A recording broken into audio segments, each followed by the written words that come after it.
संविधान संविधान हा कोणत्याही देशाचा एक अतिशय महत्त्वपूर्ण असा कायदेशीर दस्तावेज असतो। असा कायदेशीर दस्तावेज काही एकाकी किंवा सहजरित्या निर्माण होत नाही। यासाठी कोणत्याही देशाला मोठ्या संघर्षाचा सामना करावा लागतो। आपल्या देशाचे संविधान अशाच प्रकारे मोठ्या संघर्षमय स्वरूपातून निर्माण झाले आहे। कारण ब्रिटिश भारतात येण्याअगोदर भारत हा काही लोकशाही प्रधान देश नव्हता। त्यावेळी येथे राजे, महाराजे, सुलतान यांचे राज्य होते आणि ते सर्व आपापल्या पद्धतीने राज्यकारभार करत होते।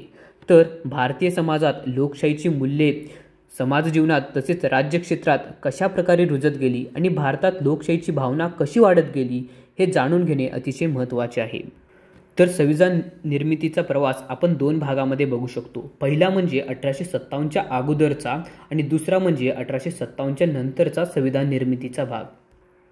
संविधान निर्मितीचा पाया निर्माण करणारा इतिहास बघताना आपल्याला हे बघावं लागेल, व्यापारी म्हणून आलेले इंग्रज कालांतराने आपल्या देशाचे सत्ताधीश बनले।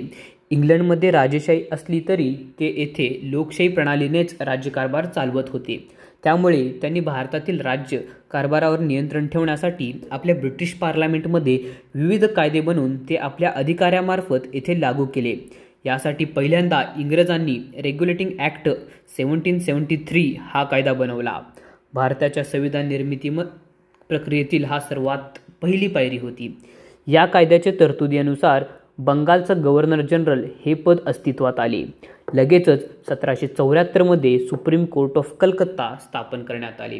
त्यानंतर भारताच्या राज्यकारभाराला संघटित रूप देण्यासाठी इंग्रजांनी पिट्स इंडिया ॲक्ट 1784 नावाचा दुसरा कायदा अस्तित्वात आणला। या कायद्याने बोर्ड ऑफ कंट्रोल ही संकल्पना भारतात आली। यात पहिल्यांदाच ब्रिटिश पार्लमेंटमध्ये खासदार आणि ईस्ट इंडिया कंपनीचे अधिकारी यांचे संयुक्त 24 सदस्यीय बोर्ड स्थापन झाले आणि बोर्ड ऑफ कंट्रोल भारताचा राज्यकारभार बघू लागले। त्यानंतर गव्हर्नर जनरल लॉर्ड कॉर्नवॉलिस यांना भारतात पाठवताना 1886 मध्ये डिक्लेरेशन ॲक्ट पास करण्यात आला। त्यानुसार गव्हर्नर जनरलच्या अधिकारामध्ये वाढ करून त्यात सैनिकी शक्तीचा समावेश करण्यात आला। कॉर्नवॉलिसला आधुनिक पोलीस प्रणालीचा जनक असेही म्हटले जाते। पुढे हळूहळू इंग्रजांनी भारताचा बराच भूभाग आपल्या नियंत्रणाखाली आणला। एवढ्या मोठ्या भूभागावर राज्यकारभार करण्यासाठी ब्रिटनमधून कर्मचारी वर्ग आणता येणे शक्य नव्हते, म्हणून इथला कर्मचारी वर्ग येथेच तयार करण्याच्या उद्देशाने त्यांनी चार्टर ॲक्ट 1813 म्हणजेच सनदी कायदा 1813 पास केला। यात भारतीयांना अनेक विषयाचे शिक्षण इंग्रजीतून देण्याचा निर्णय घेण्यात आला। त्यानंतर 20 वर्षांनी संधी कायदा 1833 पास करण्यात आला। तोपर्यंत इंग्रजांना बहुतांश भारतावर ताबा मिळवला होता। या कायद्यानुसार बंगालच्या गव्हर्नरला आता संपूर्ण भारताचा गव्हर्नर जनरल म्हणून घोषित करण्यात आले। लॉर्ड विल्यम बेटिंग हे भारताचे पहिले गव्हर्नर जनरल बनले। त्यासोबतच लॉर्ड मॅकॉले यांनी कार्यकारी मंडळाचे कायदेशीर सल्लागार बनवण्यात आले। त्यांच्या अध्यक्षतेखाली भारताच्या राज्यकारभाराकरिता विविध कायद्याचे एकत्रीकरण करण्यासाठी एक अस्थायी लॉ कमिशनची स्थापना करण्यात आली। या कमिशनच्या माध्यमातून देशाचे केंद्रीकरण करण्यास सुरुवात झाली। त्यानंतर 20 वर्षांनी नवीन संधी कायदा 1853 पास करण्यात आला।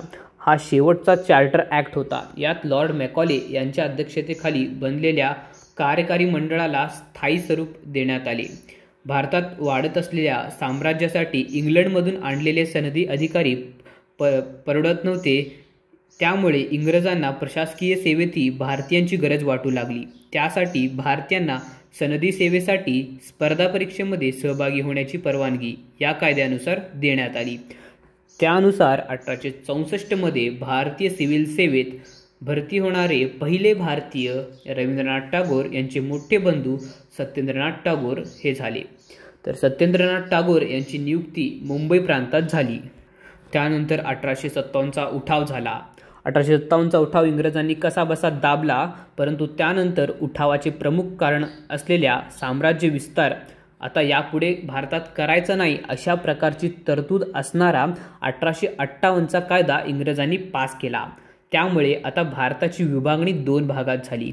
एक म्हणजे ब्रिटिश इंडिया, जेथे ब्रिटिश प्रत्यक्ष नियंत्रण होते, आणि दुसरे म्हणजे स्थानिक भारत, जेथे राजे, महाराजे, नवाब यांचे राज्य होते।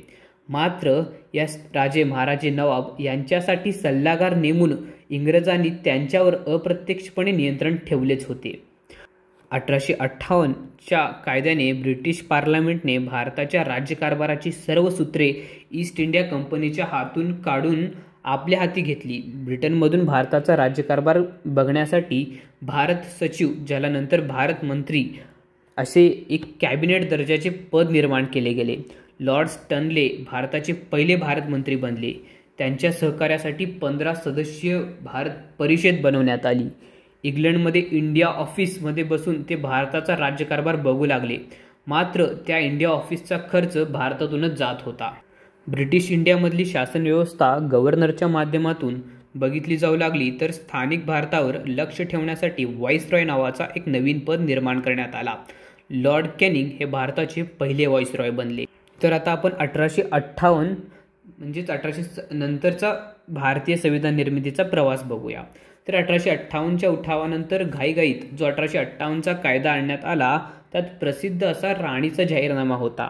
या कायद्यानंतर भारत परिषद कायदा 1861 म्हणजेच इंडियन काउन्सिल ॲक्ट 1861 पास करण्यात आला. या कायद्याच्या तरतुदीनुसार गव्हर्नर जनरलच्या कार्यकारिणी परिषदेत 6वा सदस्य जोडण्यात आला. कायदेमंडळ व कार्यकारी मंडळाचे विभक्तीकरण करण्यात आले. तसेच कार्यकारी अधिकारांचे प्रांतानुरूप विकेंद्रीकरण आणि कार्यकारी मंडळामध्ये खातेवाटप करण्यात आले. त्यानंतर तब्बल 30 वर्षांनी म्हणजेच 1892 मध्ये दुसरा भारत परिषद कायदा पास करण्यात आला. या कायद्यात भारतीयांच्या दृष्टीने महत्त्वाचे म्हणजे कार्यकारिणी परिषदेच्या अतिरिक्त सदस्यांमध्ये 5 भारतीयांना सहभागी करून घेण्याची तरतूद करण्यात आली. परंतु या सदस्यांना गव्हर्नर जनरलच्या कामकाजादरम्यान पुरवणी प्रश्न विचारण्याचा अधिकार मात्र देण्यात आलेला नव्हता. बजेटच्या बाबतीतही त्यांना काही अधिकार दिले नव्हते.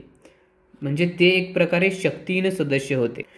तर एकीकडे स्वदेशी आंदोलन चालू असताना ते चिरडण्याचा एक उपाय म्हणून इंग्रजांनी धर्माच्या आधारावर बंगालची फाळणी केली. तर बंगालची फाळणी 1905ला झाली. लॉर्ड कर्झन यांनी बंगालची फाळणी केली. या दरम्यान 1906ला मुस्लिम लीगची स्थापना झाली. भारताचा राष्ट्रवाद तोडण्यासाठी इंग्रजांनी आता धर्म मध्ये आणायला सुरुवात केली होती. त्याचाच एक भाग म्हणजे भारत परिषद कायदा 1909. याला मॉर्लो मिटो सुधारणा कायदा असे देखील म्हटले जाते. या कायद्यानुसार प्रांतीय निवडणुकामध्ये मुसलमानांना स्वतंत्र मतदारसंघ देण्यात आले. भारताच्या फाळणीची विषारी बीजे म्हणजे हा कायदा असे आपण म्हणू शकतो. त्यानंतर भारत परिषद कायदा 1919 इंग्रजांनी पास केला. याला मॅटिंगो चेम्सफर्ड कायदा 1919 असे देखील म्हटले जाते.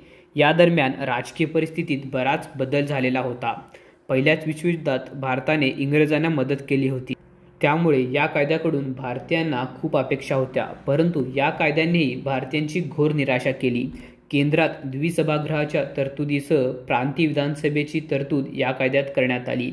यावेळी देखील भारतीय राष्ट्रवादाला घातक अशी धार्मिक तेढ वाढवण्यासाठी मुसलमानासह शीख, ख्रिश्चन, पारसी व अँग्लो इंडियन या समाजांना सुद्धा स्वतंत्र मतदारसंघ देण्यात आले. मतदानाचा अधिकार देखील काही अटीवर मर्यादित लोकांनाच देण्यात आला. यानंतर भारतीय संविधानाकडे वाटचाल करणारा सर्वात महत्त्वाचा कायदा पास करण्यात आला. तो म्हणजे भारत सरकार कायदा 1935. या कायद्यावर डॉक्टर बाबासाहेब आंबेडकरांच्या दृष्टिकोनाचा खूप मोठा प्रभाव होता. या कायद्यानुसार भारताच्या प्रांतातील सर्व खात्यांचा कारभार भारतीय प्रतिनिधींच्या हाती सोपवण्यात आला. प्रांतांना स्वायत्ता देण्यात आली.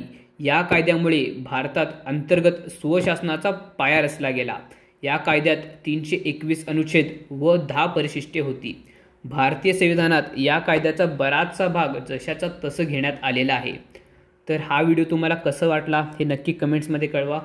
आणि व्हिडिओ आवडला असेल तर लाईक करा, चॅनलला सबस्क्राईब करा. पुन्हा भेटू पुढच्या व्हिडिओमध्ये. जय हिंद.